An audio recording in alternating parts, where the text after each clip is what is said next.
таваҷҷӯҳ ба соҳаи маориф ва баланд бурдани сатҳу сифати таълим дар меҳвари сиёсати иҷтимоии давлату ҳукумати мамлакат қарор дорад.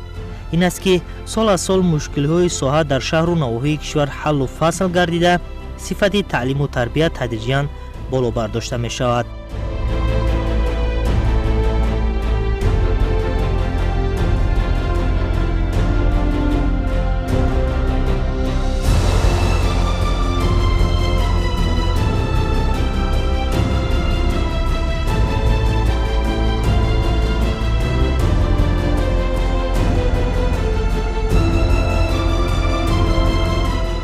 дар ноҳияи рӯдакӣ аҳли раёсати маориф, ҳайати устодону омӯзгорон имрӯзҳо ҷиҳати дастрасии насли наврас, муҳассилину донишҷӯён ба таълим аз тамоми имкониятҳои мавҷуда самаранок истифода намуда истоданд.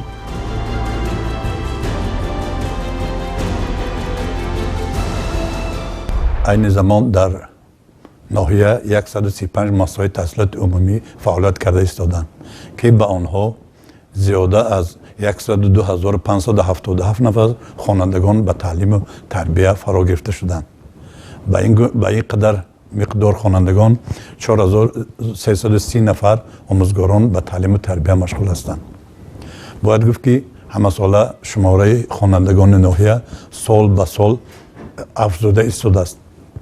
агар соли таҳсили 2021-22 шумораи умумии хонандагони масоили таълимии ноҳия 96830 нафар бошад, пас дар соли таҳсили равон шумораи хонандагон чихеле ки гуфтем ба 102577 нафар расид.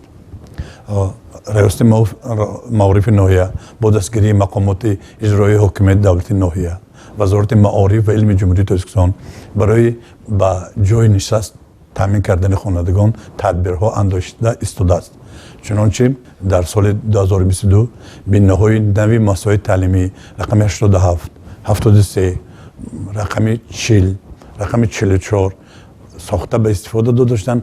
ғайр аз ин боз дар назди бисёр масоили таълимии синфхонаҳои иловагӣ сохта ба истифода дода шуданд ки ин барои ҷобаҷо кардани хонандагон албатта кӯмак мерасонад.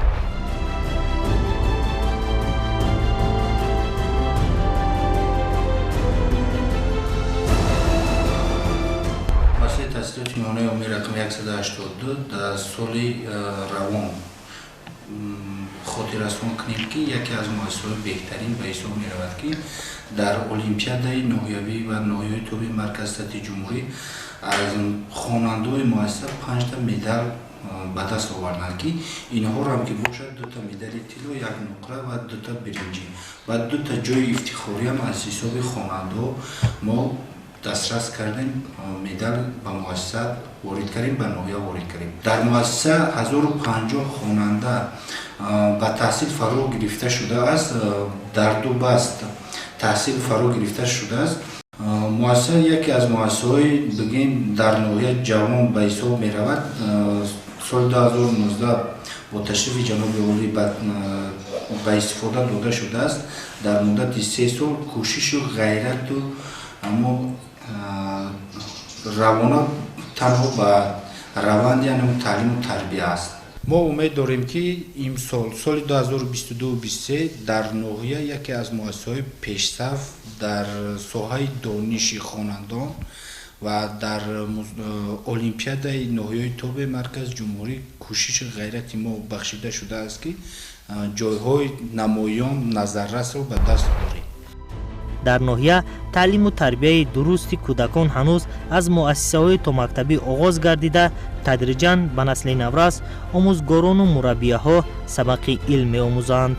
ба ҳисоби имрӯза дар ҳудуди ноҳияи рӯдакӣ 11 муассисаи таҳсилоти томактабӣ фаъолият менамоянд ки 9 адади он дар тобеати раёсати маориф ва 2 адади дигар шакли хусусӣ буда, дар маҷмӯъ 1900 нафар кӯдаконро ҳамарӯза ба таълиму тарбия фаро мегиранд.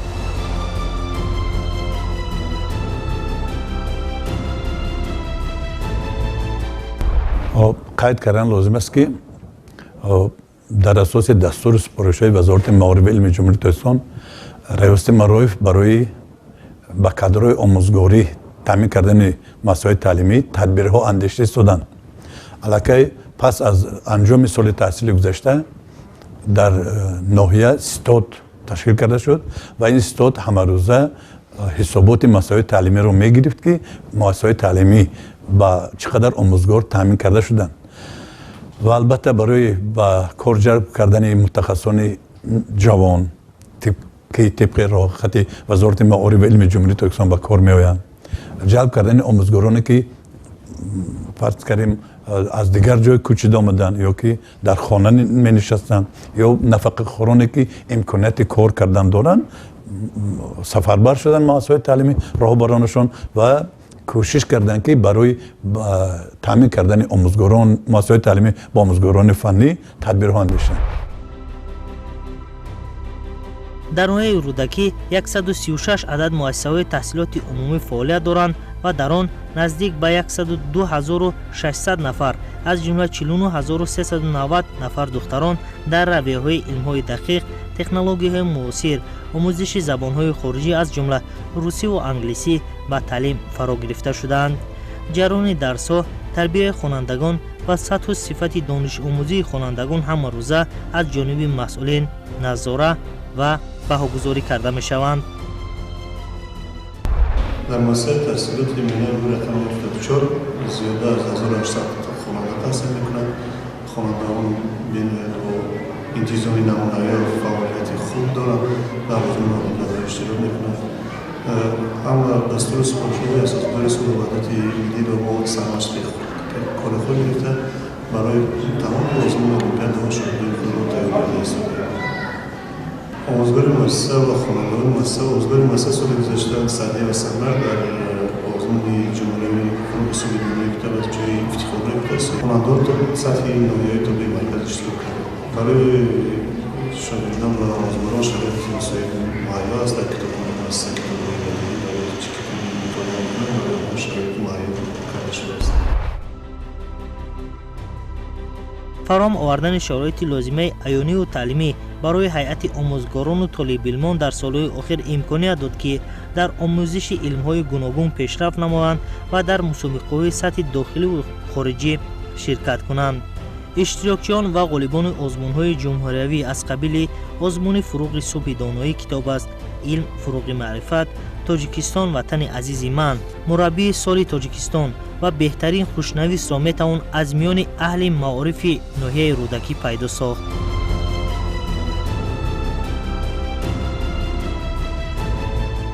موافق امر پرزیدنت جمهوری تاجیکستان آزمون جمهوریوی علم فروغ معرفت تحت رقم AP 155 همه ساله برگزار کرده می شوند.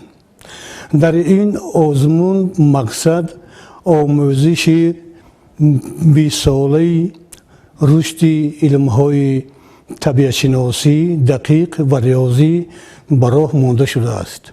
آموزگاران، خوانندگان و دانشجویان ناحیه رودکی سهم خود را در این آزمون در یک حالت بلند گذرانیدند. در این آزمون که ماه می در مؤسسه رقم تحصیلات میانه عمومی رقم 3 ناحیه گذرانده شد، 378 نفر اشتراک کردند. از این شماره 78 نفر به دور سیومی که در شهر باستانی حصار گذرانده میشد راه یافتند و ماه سپتامبر در شهر باستانی حصار دور سیوم آزمون علم فروغ معرفت برگزار گردید که در آنجا از شماره 78 نفر آموزگاران، دانشجویان و خوانندگان ما 7 نفر توانستند که به دور جمهوریوی دور 4 راه یابند. از آن جمله مدینه رستم خواننده صنف 11 از مؤسسه رقم 3 از فن بیولوژیا، سعید جان آبیجان خواننده صنف 11 مؤسسه رقم 5 از فن فیزیکا و سیونوف عباس خواننده صنف 3 مکتب 11، یوروف یوسف جان و ابوبکر اکبر و آموزگار مؤسسه رقم 17 توانستند که از روی نمینت نوآوری اختراعکاری سزاوار جایها شوند و دانشجویان کالج تکنیکی آموزگاری و کالج فرهنگی جمهوری که در ناحیه ما تعلق دارند بنده خدای و مهربانو کورسی یعنی از نمینه 3 فن جغرافیا جایهای خوب را به دست آوردند. آموزگاران و کارمندان ریاست معارف ناحیه رودکی سهم خود را با آن روانه می‌سازند که این 7 نفر تیراندگان جایی که در شهر باستانی حصار گذرانده شد به دور 4 جمهوری آزمون همه‌طرفه تیار نمایند. در برابر توجه به آموزش زبان‌های خارجی، تکنولوژی‌های اینفورماسیونی و فن‌های گومانیتاری در ناحیه دوستداران علم‌های دقیق نیز روز از روز زیاد می‌شوند. نسل نوراس و جوان با راهنمایی آموزگاران ورزیده پی بازیافت و اختراعات و نوگانی‌ها روانه شدند. اشتراک و پیشنهاد اختراعکاری در آزمون جمهوری علم فروغ معرفت از جانب خوانندگان و آموزگاران خود گواهی آن است. ریاست معارف ناحیه رودکی همه وقت کوشش می‌نماید که برای بلند برداشتن سویه دانش خوانندگان در تکنیک و تکنولوژی حاضر زمان و آموزش فن‌های دقیق ریاضی و طبیعت شناسی همه وقت در مؤسسه‌های تعلیمی به خوانندگان و دانشجویان یاری عملی خود را رسانند.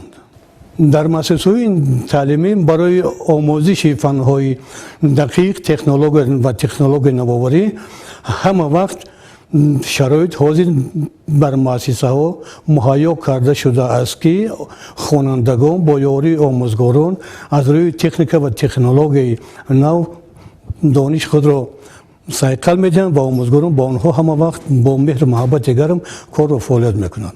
آموزش فن‌های طبیعت شناسی دقیق و ریاضی در مؤسسه‌ها همه وقت با آموزگاران وابسته کرده شده از روی نقشه و چاره‌بینی ریاست معارف وابسته کرده شده است که آنها با خوانندگان می‌توانند که درس‌های علاوه‌ای را تشکیل نموده برای صیقل دادن دانش خوانندگان سهم خود را گذارند.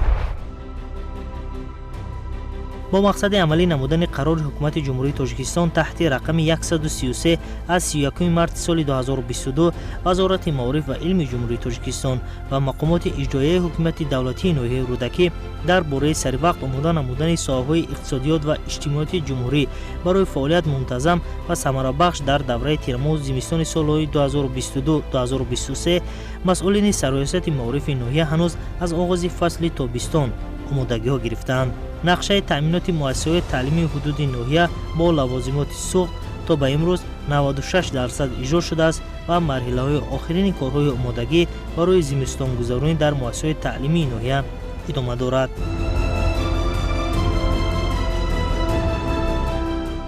از روی نقشه طلبات سال 2022-2023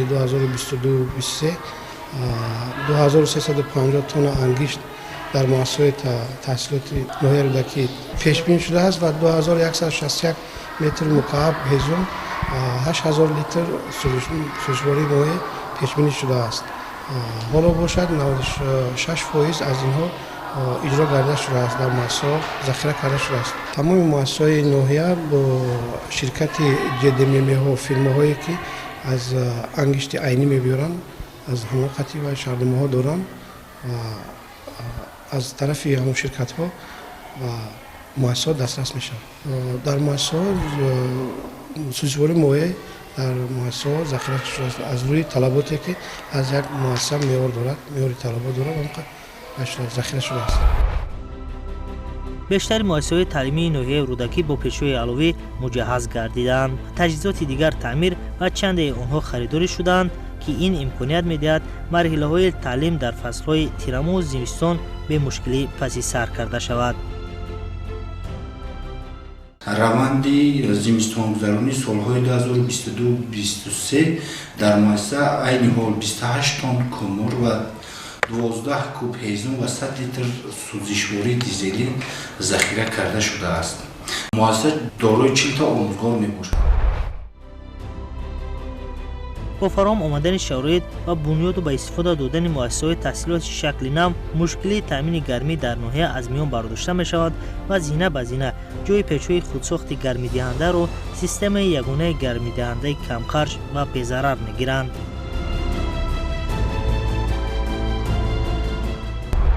در مؤسسه‌های تعلیمی ناحیه رودکی 27 مؤسسه با طریق بخونه‌ها زمستان رو سری پس میگذارن استفاده میبرن.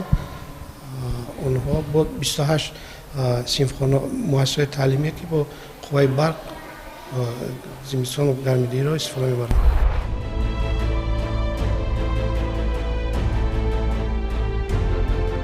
در برابر دستاورد و پیشروی‌ها در بخش معارف ناحیه رودکی با برخی مشکل میتوان روبرو شد، از جمله نرسیدن جاهای نشست خوانندگان، تامین نکردن میزهای مخصوص برای کامپیوترها، نرسیدن اسباب‌ها برای گذراندن آزمایش و ماده‌های شیمیایی، برای تجهیزاندن کابینت‌های فیزیک، شیمی و بیولوژی، نرسیدن کتاب‌های درسی جارحی و امثال این.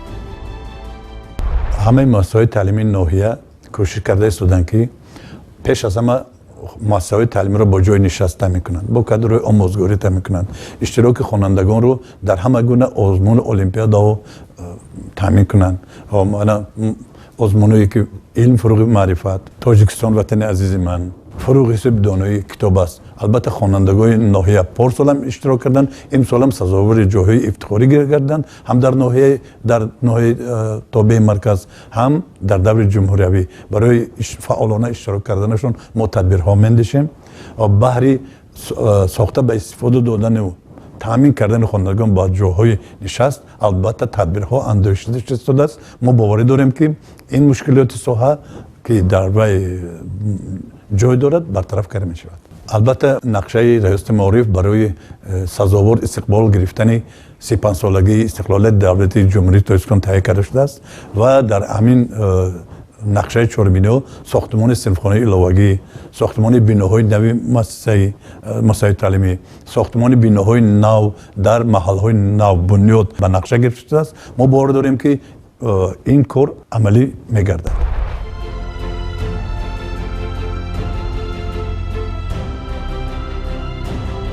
مورد به ذکر است که هیئت کارمندان معارف ناحیه رودکی با عزم و تلاش و تجربه غنی خویش بهر تربیت و با کمال رسانیدن نسل نوروز فعالیت خود را امروزها روانه ساختند تا نهال رنج خویش در آینده ثمر یابد و در پیشرفت و ترقی، معرفی و رشد و گلگل شکوفی مهنی خود سهم سازگار بگذارند.